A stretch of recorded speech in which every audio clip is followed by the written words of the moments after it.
바로 그 제품이 나옵니다. 아이폰 폴드. 이 제품도 아이폰과 마찬가지로 디자인에서는 큰 변화는 없어요. 근데 이번 엑시노스 얘기가 조금 다릅니다.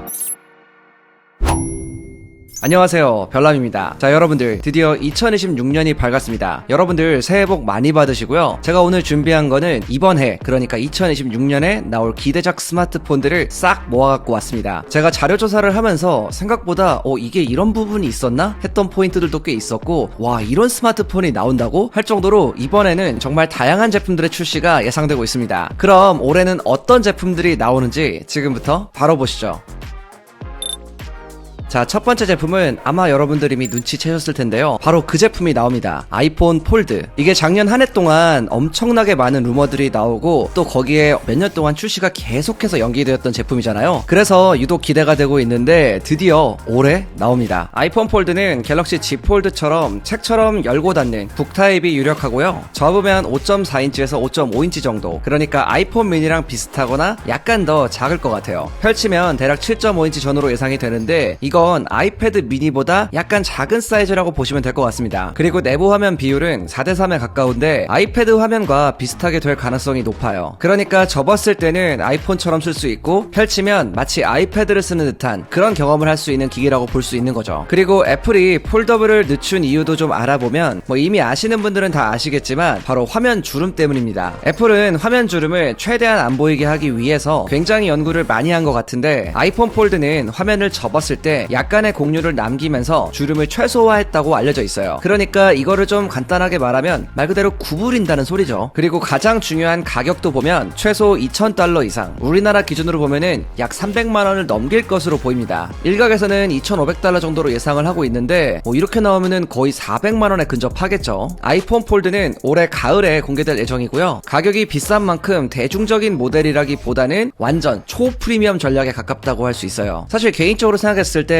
애플이 이번에 어쨌든 첫 번째 폴더블을 내는 거잖아요. 반면에 애플의 이제 라이벌이라고 볼 수 있는 삼성은 벌써 8년 차에 가깝게 폴더블을 내놓고 있습니다. 지금 이 폴드뿐만이 아니라 이번에 트라이폴드도 나왔죠. 그래서 어떻게 보면 이 폴더블 계열에서는 굉장히 좀 선배라고도 볼 수 있는데 아무리 애플이 이제 큰 회사라고 해도 이 첫 번째 작품, 이 첫 번째 폴더블을 이 8번째 폴더블에 비빌 수 있을지 이런 부분이 좀 아주 재밌는 포인트가 되지 않을까 싶습니다. 저는 개인적으로 그렇게 생각을 해요. 어쨌든 한 회사에서 어떤 기술을 먼저 내놓든 간에 이제 서로 경쟁을 할 때 더 좋은 제품이 나온다고 생각을 하기 때문에 이 부분은 한번 재밌게 지켜봐도 좋을 것 같습니다.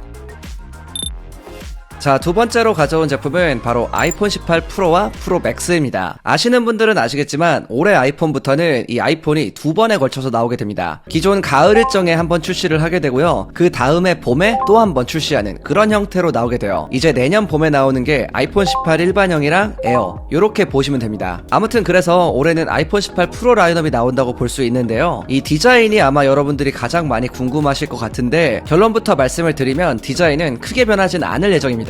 이 뒷면에 기존에 있던 이 투톤 디자인 요게 이제 싱글톤으로 바뀐다 요 정도로 이제 예상이 되고 있는데요. 사실 개인적으로 이 투톤 디자인이 저도 그렇게 마음에 들진 않았거든요. 아마 이번에 이렇게 싱글톤으로 나오게 되면은 훨씬 더 좀 깔끔해진 그런 느낌이 나지 않을까 싶어요. 한 가지 큰 변화도 있다고 볼 수 있는데 이번 아이폰 18 프로 라인업은 전면 카메라 구조에 상당한 변화가 있을 가능성이 높아요. 완전한 올스크린으로 바로 변하는 건 아니고요. 이 페이스 아이디 일부가 언더 디스플레이 쪽으로 이동하면서 펀치홀이 들어가는 형태로 바뀔 걸로 예상이 되고 있습니다. 현재 예상으로는 이 펀치홀 카메라가 왼편으로 이동하게 될 거라고 하는데 이거는 아직 예상이라서 어떻게 될지는 좀 더 두고 봐야 될 것 같고요. 아마 이러한 변화가 20주년 아이폰에 들어갈 올스크린 모델을 이제 준비하는 그런 징검다리 역할로 보이긴 하는데 전면에 이렇게 새로운 형태의 펀치홀 카메라가 들어가면 글쎄요 좀 신선한 느낌이 나지 않을까 싶긴 합니다. 그리고 A20 칩도 들어가게 되는데요. 이 A20 칩 같은 경우는 2나노 공정으로 제작된다고 알려져 있는데 사실 벤치마크 점수보다 실질적인 AI 처리, 전력 효율, 발열 안정성 이런 쪽에 좀 더 힘을 쏟고 있는 것으로 알려져 있어요. 카메라에도 변화가 있습니다. 새로운 센서가 들어가면서 비처리나 다이나믹 레인지 쪽이 좀 더 좋아질 거라는 얘기가 나오고 있고요. 특히 DSLR처럼 상황에 따라 조리개가 바뀌는 가변 조리개 기능을 테스트 중이라는 루머도 있어요. 만약 이게 실제로 들어가게 된다면 카메라 쪽에서도 상당히 유의미한 그런 변화가 있다고 볼 수 있는 거죠.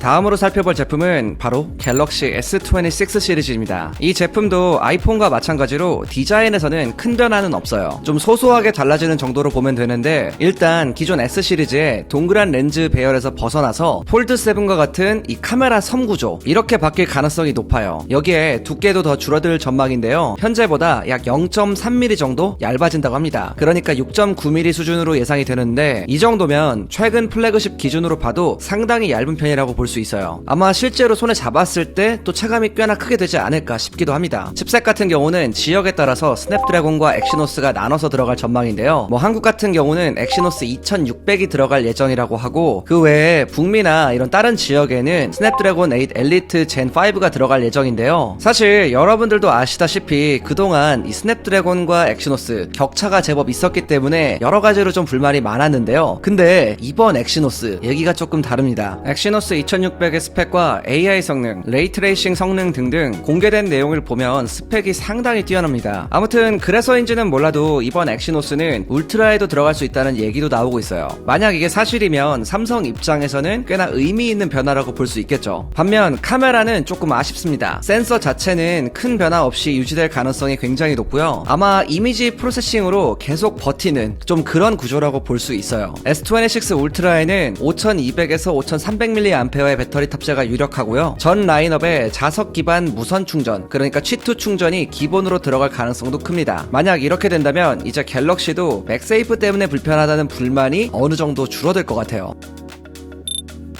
자, 다음은 삼성의 폴더블 라인업인데요, 여러분들 아시겠지만 요즘 삼성의 폴더블 심상치가 않습니다. 그래서인지는 몰라도 이 다음 차세대 폴더블이 또 정말 기대가 되는데요, 먼저 Z 플립 8부터 한번 살펴볼게요. 여러분들도 잘 아시다시피 플립 시리즈 같은 경우는 항상 비슷한 딜레마를 가지고 있었습니다. 이 디자인은 정말 마음에 드는데 배터리가 아쉽다. 근데 그렇다고 배터리를 늘리자니 두께가 늘어나거나 또 무게가 늘어나는 그런 좀처럼 풀기 어려운 숙제가 있었어요. 그래서 이번 플립 8은 두께가 지금보다 좀 더 슬림해질 예정이고요, 거기에 배터리는 그대로 유지를 한다고 합니다. 그러니까 두께가 얇아지지만 힌지 구조랑 내부 설계를 손보면서 기존과 비슷한 배터리를 넣을 것으로 보이는데, 제가 봤을 때 이런 변화는 진짜 실사용에 있어서 굉장히 좀 만족스러울 만한 포인트이지 않을까 싶긴 해요. 그러니까 삼성도 이제는 실제 사용자들이 쓰면서 느꼈던 그런 불만들을 어느 정도 해소해 나가겠다, 이런 느낌인 거죠. 이어서 Z 폴드 8도 살펴볼 텐데요, 사실 이번 라인업에서 가장 변수가 많은 모델이라고 볼 수 있습니다. 일단 배터리가 확 바뀔 가능성이 높은데요, 현재 5000mAh급 배터리가 거론되고 있는데, 만약에 이게 들어간다면 역대 가장 큰 배터리를 가진 폴드가 되겠죠. 거기에 주름도 더 줄어들 예정이고, 그리고 지난번에 빠졌던 이 S펜 지원도 다시 돌아올 가능성이 있습니다. 사실 이미 7번째 시리즈까지 나온 제품이라 상당히 완성형에 가까운 제품이긴 한데요, 이번에는 그걸 한 차원 더 매끄럽게 만들겠다, 이런 느낌이 좀 많이 들었어요. 여기에 한 가지 더 흥미로운 얘기가 있습니다.